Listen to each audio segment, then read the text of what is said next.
everyone. I feel like even though I blogged, my last vlog was kind of my first pregnancy vlog, I really feel like this one's for really real, my very first pregnancy vlog.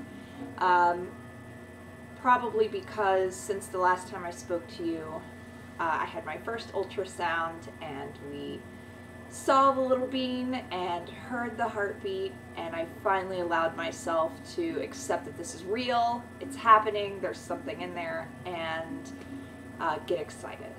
I've been really reluctant to get excited about it, but now it just feels, it feels real, so I'm gonna get excited about it.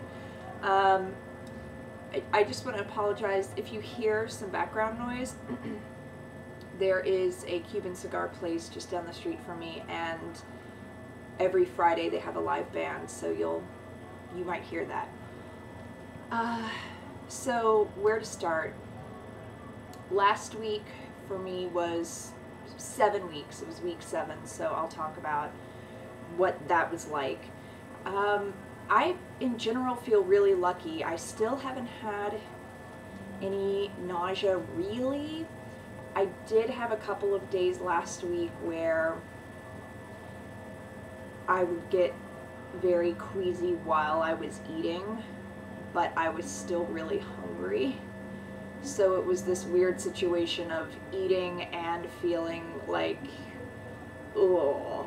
And I never felt like I was going to vomit, like for real. But I did feel kind of like maybe, you know, I ate a bad piece of cheese or something, just that funky stomach feeling where you just kind of, ugh. And that was only for maybe 2 days. I have had headaches, not every day, but that's been kind of, I'd say the second most persistent symptom has been the headaches. They've never turned into a migraine. They've just been kind of low-level headaches. The most persistent symptom, and it's so overwhelming, is I am so hungry all the time. It's ridiculous. Before this, I never ate breakfast. I was never hungry for breakfast. I'd get to work. Next thing I knew, it's like noon, and maybe I'd be hungry. I don't know. Now, I wake up at 6 o'clock, and I'm starving. I have 2 eggs, and by the time I get to work, I'll have like 2 eggs at home around 7. By the time I get to work at 9:45, I'm starving again and I need a bagel. And I just eat all this food.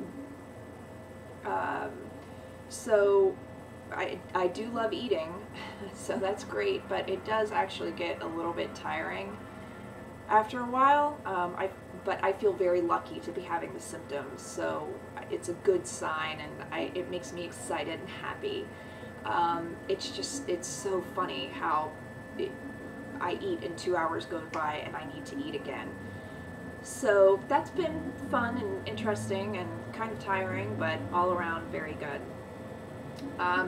The other symptom I'm having that's not quite so much fun, but is not as persistent as the hunger or the headaches, is I'm having a little bit of constipation. I guess it's a combination of the hormones and my prenatal vitamins, but it's taken a little while to go to the bathroom these days, and sometimes nothing happens for like 2 days. So I finally manned up. I got some Metamucil today, and we're gonna kick that nasty problem in the butt, literally. Other than that, I'm doing good. I really don't have to pee that much. I definitely more frequently than I normally would, but it's not like the previous pregnancy, which again was very short, but almost right away I felt like, God, I have to pee all the time, and I just always had this kind of like I need to pee feeling, and I don't have that. I haven't experienced that yet. I do wake up at 6 in the morning, almost on the dot, to pee, but that's fine. I sleep through the night and I'm fine. I should probably get up at 6 in the morning anyway. I've My energy level is good. I only get tired after I eat a meal, and then I do want to like crawl into bed and go to sleep right away. But that's it. And I might get a little bit of wave of fatigue around like 2:30 or 3 in the afternoon, but I feel like I generally get that way anyway at that time, so it's not such a big deal. I'm trying to eat healthy, even though I'm eating a lot. I don't eat junk, so I've been craving soups lately, lots of soups, even though it's we're almost at the end of August now, but every day I want chicken noodle soup or vegetable soup or tomato orzo soup, lots of salads. What else am I haven't had any major cravings. There was one random day where I was like, I have to have a black and white cookie right now. And I got 2 black and white cookies and a thing of chocolate milk, and it was amazing. But that's the only time that's happened. So I don't really have cravings for specific foods. I just want to eat. But right now I'm starving. It's almost 7 o'clock. I'm waiting for Michael to get home from work, and we're going to go across the street to the Thai place, and I'm going to get a big plate of spicy noodles. Just thinking about it, I'm salivating. What else? Oh, I wanted to talk about what I'm reading, and I don't know what you guys read, but I'm reading a couple of books to help get me ready. Oh, ultrasound picture. I'm reading a couple things. The first book that I'm reading isn't a pregnancy book at all. It's actually a parenting book, but I really, really love it. And it's called Bringing Up Bebe, B-E-B-E, French for baby.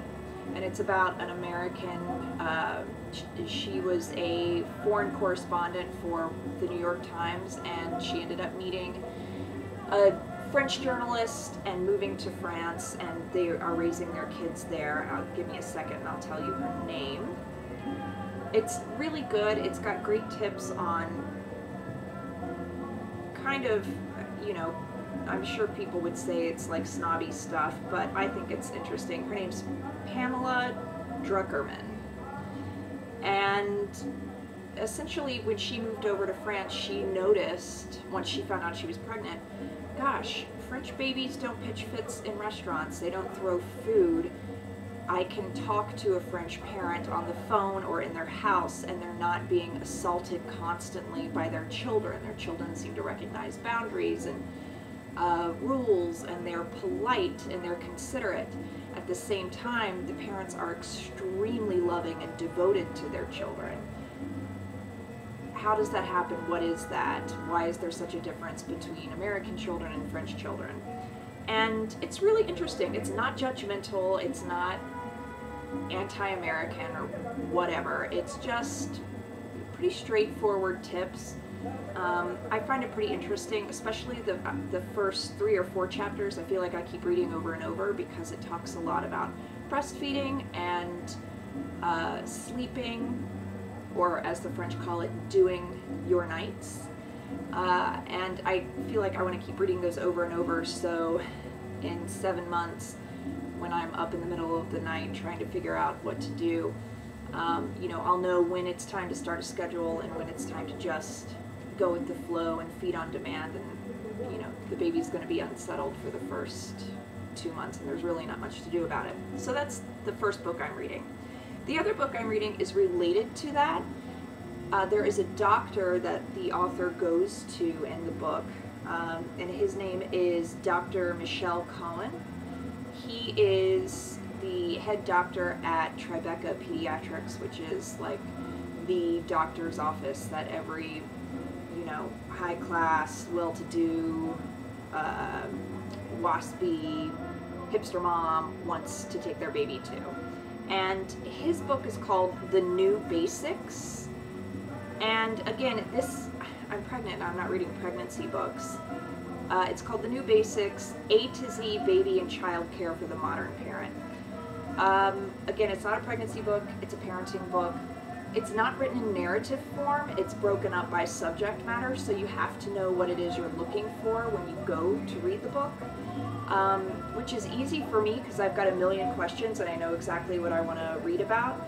It's not really a good book for partners, especially if your partner is a dude, because they're not really sure a lot of times what they want to know. But, you know, I wanted to know about breastfeeding, sleeping. So I went straight to those chapters, and it's very no-nonsense advice. It's very straightforward. It's none of this like terrifying stuff that you get in other parenting books. I find it to be extremely helpful. And one book that I did not like is the Pregnancy Countdown book. I just found it a little bit obnoxious. I got it so that every day I would have something to read, just a little snippet about what's going on with my pregnancy, how I'll be feeling, all of this stuff. And it's just like, I don't know, sometimes it just gets hysterical in a bad way. It's like, right now what you're thinking is, I am so fat. Right now what I'm thinking is, this was such a big mistake. I'm feeling so sick and I'm tired of vomiting. It's just like very negative, and I gotta tell you, even if I was having a rough time in the first trimester, and it's early, I still could, I don't want to read that negative stuff. I feel very lucky to be pregnant, and I don't like how every day it's basically like, today you're feeling sicker, today you want to vomit, today you can't sleep, today you're so tired, you're peeing all the time, and you're wondering when that's going to stop. It just focuses so much on the negative. It focuses on symptoms in a negative way, and I don't really like that, so I've stopped reading it. But the one pregnancy book that I am reading, that I'm loving to death, and that I highly recommend is The Mayo Clinic's Guide to a Healthy Pregnancy. I think it's like the non-crazy alternative to What to Expect When You're Expecting. I've never even picked up that book because every woman that I've spoken to says it scared the shit out of them. Went through all the possible things that could go wrong, and I don't need that in my life. So I can't control everything that's going on inside of me. There are little things I can do, but ultimately, let's be real, a lot of this is out of our hands. So I see no reason to terrify myself. And the Mayo Clinic Guide is another really amazing, straightforward, no hysterics guide to pregnancy. And it is narrative, so I do find it helpful to share some parts of it with Michael. They have sections for fathers or partners, and I find it to be very comprehensive without being exhausting to get through. I also got Ina May's Guide to Childbirth, and I'm reading through it. I do agree with a lot of what she's saying. I do also think that she's overly, hyperly, like, critical of hospital births, and it's a little bit of the same thing as with the Pregnancy Countdown book. She presents every single possible intervention that could ever happen to you during childbirth in a hospital, and presents it in a very scary, negative way. And I don't find that to be helpful. And I used to be a vegan I was a pretty strict vegan for about a year, but before that I was a vegetarian close to being vegan for like 3.5, 4 years. And I used to buy into all of the stuff, everything that was fed to me in books about like anti-establishment and go natural and everything's out there to kill you and poison you and all corporations are horrible. And now I'm older and I know better, so I find Ina May's book helpful, but I don't take every part of it to heart. I'm certainly going to investigate birthing centers. They appeal to me more than hospitals do, only because I kind of feel like I'll want to walk around when I'm in labor. I don't want to be confined to a bed, and I do like the idea of being able to at least labor, if not give birth, in a tub. Everyone I've spoken to has said that it really helps with the pain, and they were able to go much longer without an epidural, and in some cases do the birth naturally. Natural birth isn't something that's super important to me. It would be nice to strive for, but I don't really feel that strongly about it. I'm definitely not anti-pain medication, so I think I just need to learn more before I make up my mind about what I want. So we have an appointment with an OBGYN affiliated with Cornell, where we went for our infertility treatments that we never got, and so I'll talk to her and find out what her philosophy is and what the experience would be like there. And then we're going to look at some birthing centers kind of near us, about 20 minutes away, and compare and see what we feel like makes the most sense for us. And I feel very lucky to have those options because I know a lot of people don't. So that's my update for week 7, and today's the first day of week 8, so I'm buckling up and gearing up. We're flying home to see both our families later this week, and we've decided we're going to tell them. I'm very excited about it. I know it's still early, but we can't keep this in anymore. I'm so excited, and I've intentionally not spoken to my mother very much because I'm a terrible liar and secret keeper, and I always spill the beans, so I don't want her to find out over the phone. I want to be there and tell her in person, so I'm very excited about it. Thank you guys. If you have any tips or suggestions about things I should read, let me know. Leave some comments. I've heard a lot of things about birth boot camp or baby boot camp. I think it's birth boot camp. If any of you all have tried that, used it, I'd love to know what your opinions are. It's a little bit expensive to kind of go into it blindly, so I'll keep reading about it, but I'd love your tips. Anyway, thank you guys so much, and I'll see you next week.